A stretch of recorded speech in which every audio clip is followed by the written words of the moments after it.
Hey everyone, welcome back to our series on managing pain during the opioid crisis.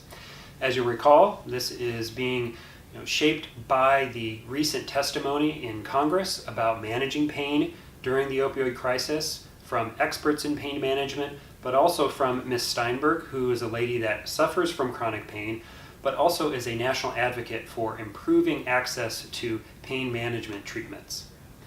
In the previous episode, we talked about what does it mean to have chronic pain?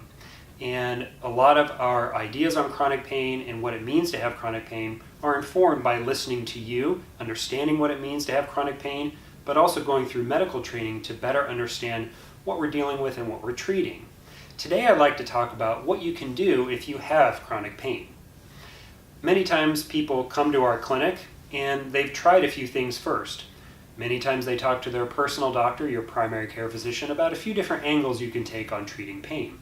Maybe some basic medications, physical therapy, exercises, and sometimes that works. When it doesn't, we often see patients here. And in our clinic, we often take a multidisciplinary approach to treating chronic pain.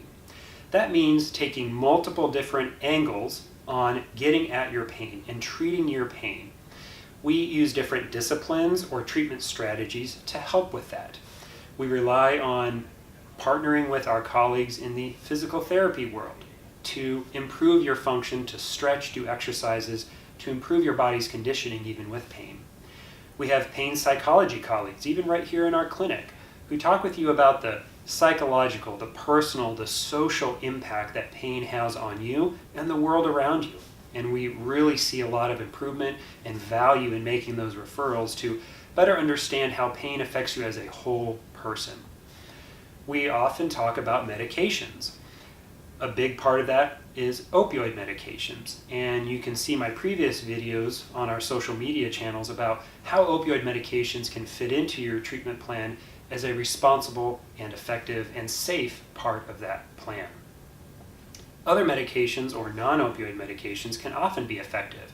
They can act on inflammation in your body, they can improve nerve pain in your body, and they can take many different angles from a medication standpoint to get at the sources of pain in your body. And we often talk about that in detail at our visits. We also use injections and interventional procedures where we deliver medication directly at the source or sources of pain in your body. To do these procedures requires extensive additional training after medical school, even after residency, to perform them safely and effectively.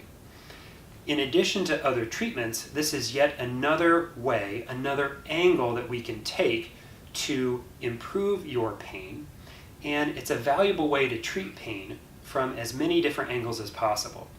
When you start out treating your pain, you may have a couple of different ways of treating it, like medications or some stretches. And those angles may work, but now, as we've just talked about, in our clinic, we can talk about so many different ways to get at your pain, so many different angles we can take to treat your pain. And that's the important part of a multidisciplinary approach where you have the physician, the care providers, the nurse practitioners, the physician's assistants at Javery Pain Institute being that guide for you to understand what is the best mix for you, how do we put all these different angles together into your personal treatment plan to help you live with chronic pain. Recall, we want to improve your function even in the midst of chronic daily pain, and we want to be a part of your team to help you improve function and get your life back here at Javery Pain Institute. Thanks.